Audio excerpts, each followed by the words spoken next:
Okay, here we are. I'm gonna do some color sanding here on this truck, of course, and I've got all my material together, and I thought I'd just show you some of it beforehand. I reviewed my Paintucation cut and buff video, and it gave a lot of good tips, and so I'll just show you what I've got here right now. So this is a polisher. Now, I wouldn't use this. I bought it a couple of years ago, and it actually was a big mistake. Fixed speed, 3200 RPM, you'd burn through the paint in seconds.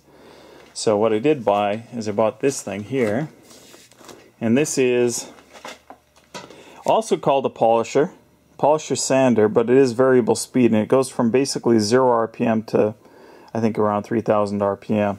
Now you'd never obviously want to go full speed on that, but that's what it'll do for your low speed stuff. Now what I've gotten here is I've got my 2000 grit soaking in some slightly soapy water, and I've got two water bottles, one full of straight water and one full of soapy water. And what I'm going to do is I'm going to just wet down the inside of the cab. I'm just going to choose one spot inside the cab. One spot where, right here, where I know it won't be a big deal if I actually make a mistake and sand through. So I'm going to set up some lights, and we'll just kind of watch the progress of how it goes here. Now I'll tape off these edges so that that's the spots of highest risk for sanding through, and we'll see how it goes. Okay, I decided to do this part here. I wasn't too careful with the painting and the backside of the cab here. I wanted to try a spot that didn't have runs in it, and this is one of the few sections that didn't have any. So I'll tape this off, and then we'll give it a go. But I'll give you a little bit of an up and down shot, and you should be able to see the orange peel on it and the bit of roughness. So I'm going to try sanding it at first with some 2000. Now, everybody always says 1000, then 1500, then 2000. Finish with 2000, and you start your polishing. But I don't want to start too aggressively because I don't know what I'm doing. So I'm going to just start off with the 2000, and we'll see how it goes, and then we'll continue with the polishing. Okay, so this is what it looks like after just a couple of minutes of sanding with 2000 grit, and you can obviously see there's quite a lot of high and low spots in it. I've been using my soft sanding block with my 2000 grit wrapped around it, and I've been sanding in a circular motion. This is basically what the video said. I don't know this from any experience. This is the first time I've ever tried this, but I'm going to continue until it looks pretty uniform frosted. Hopefully I'm not going to blow through the clear, because that looks like that's pretty rough, and there might be a fair bit there. So we'll see how it goes here. Okay, this is a couple more minutes of sanding. I've dried it off, and I'm having a look, and you can see here it's looking a little bit more uniform. You can still kind of see some of the particulate up here. It hasn't been gotten as heavy, and so it still looks pretty orange peely up there, but it feels actually quite smooth. Like compared to any of this, it feels quite smooth. I'm going to have to avoid this area down here, although it doesn't matter. This is all hidden by the seat. But the bumpiness in here must have been in the primer, and I'm not too surprised about that because I never put a lot of effort into making the back of the cab, look nice. So I'm just going to avoid that. But in any case, this is getting close to what I would have expected to see. I'm going to concentrate a little bit more up here, and keep coming down to about here, just so I can get my idea of how things are supposed to work. And I'm not seeing any color in the water that's coming off yet, so I know I haven't went through the clear yet. And I'll keep going. Now, like anything, I'm keeping the metal moist with, or the paint moist with soap while I'm sanding. I never sand dry. And my little sanding block is inside my soapy water pot here. So I'm going to keep going. The 2000 seems to be going the way I would want it to. It's probably taking a lot longer than it would otherwise, but you know what? I'd rather be cautious than aggressive. Okay, here it is after a couple more minutes. I'm not spending huge amounts of time here. This is really just experimentation. But up here, it's pretty hard to sand up here, and I don't want to overdo it too much just for the sake of a test here. But you know, this obviously this lip here kind of makes it harder to get this part. But here's gotten probably about as good as I would have expected to get. You know, obviously along the edges it's still looking a little bit rough, but in the center, most of the orange peel is gone. You know, like I can still see some shiny flecks where obviously it hasn't been touched. So what I'm going to do is I'm going to try a little bit of the coarsest round of buffing and see what happens with that.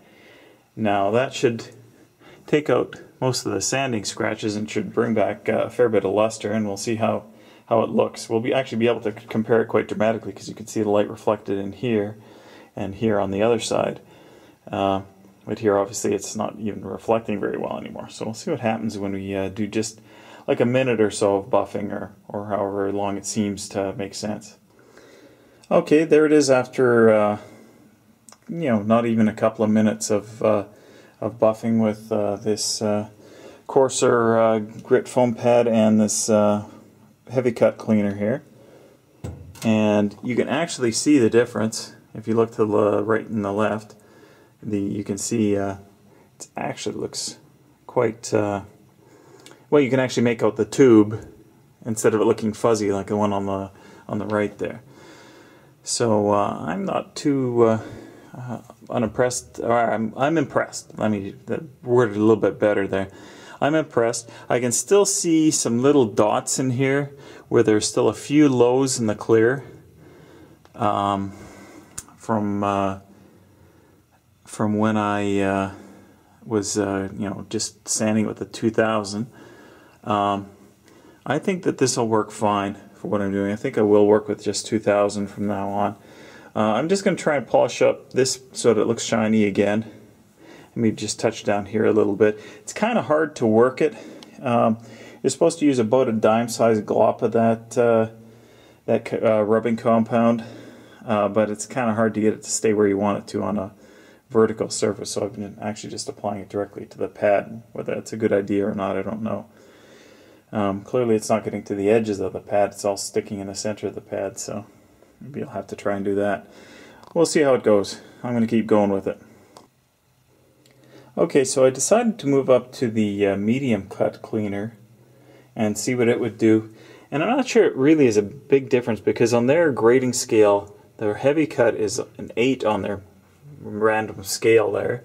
This stuff is 7, and I'm not noticing it making a dramatic difference in this, other than I'm getting some more streaking when I wipe things off a bit. But you know, like it looks good compared to the undone stuff, but I don't think that it looks dramatically better. So what I'm going to do is I'm going to switch my buff again, and I'm going to go and try the finishing stuff and see what that does for us. Okay, so without a doubt, it's an improvement, but it's kind of, maybe I'm just maybe this light here like this is not making it look as good as it is. Like obviously I can see some defects in it here, some spots I should have been more careful when I was wiping it off, but it doesn't look appreciably shinier with this swirl remover. Look, it probably is pretty good because obviously, you know, like you can see a pretty nice reflection compared to, well, actually it doesn't look that different. Really, the difference you notice is in how clear the fluorescent light tubes look compared to here. Well, I can't see that very well because of the junk I got in the way, but in any case, I'm going to give it a little bit more polishing with the swirl remover. I didn't really notice any swirls in it, but I'm going to give it a little bit more. I might take this tape off just so that I can get right up to the edges of it here, because I'll just avoid the thin parts, and this is the finest cut stuff, so I think it's going to be less of a problem than anything. In any case, I might be trapping some of the heavier abrasives underneath it as well. In any case, I'll check back with you in a minute or two. Okay, so I guess this is what I'm expecting. It certainly does look very, very glossy. You know, like this is a bad environment to do it in because the lighting is all wacky. You know, it doesn't help to have that thing sitting pretty much parallel to the surface here. But it does look pretty good. Like, if you look here, I don't know if you can see me behind the camera, but you can see here I'm clearly wearing glasses. Yet you go to this spot here and it's that, you know, bad a reflection that you almost couldn't tell I was wearing glasses. So it is an improvement. So I will have to see. Feels nice. Nice and smooth, no trash in it or anything. And just this part down here, which, like I said before, was bad priming. I did rub it down with the microfiber cloth to take any of the remaining gunge off of here, but I think it's okay. So I don't know. I guess I'm kind of debating whether or not I want to do a real part like a door or something like that. Like this door here is probably is the worst door of the two. You know, like it doesn't have a huge amount of gloss to it. You know, it certainly could be a lot better. But I also think it's the door that got the least, or everything got at least 2 coats, but I think the other side I gave it, you know, a little bit more. Like I fogged it on, whether it's good or bad for a clear coat or not. But it was one of the things I was trying to do to try and eliminate some of the orange peel.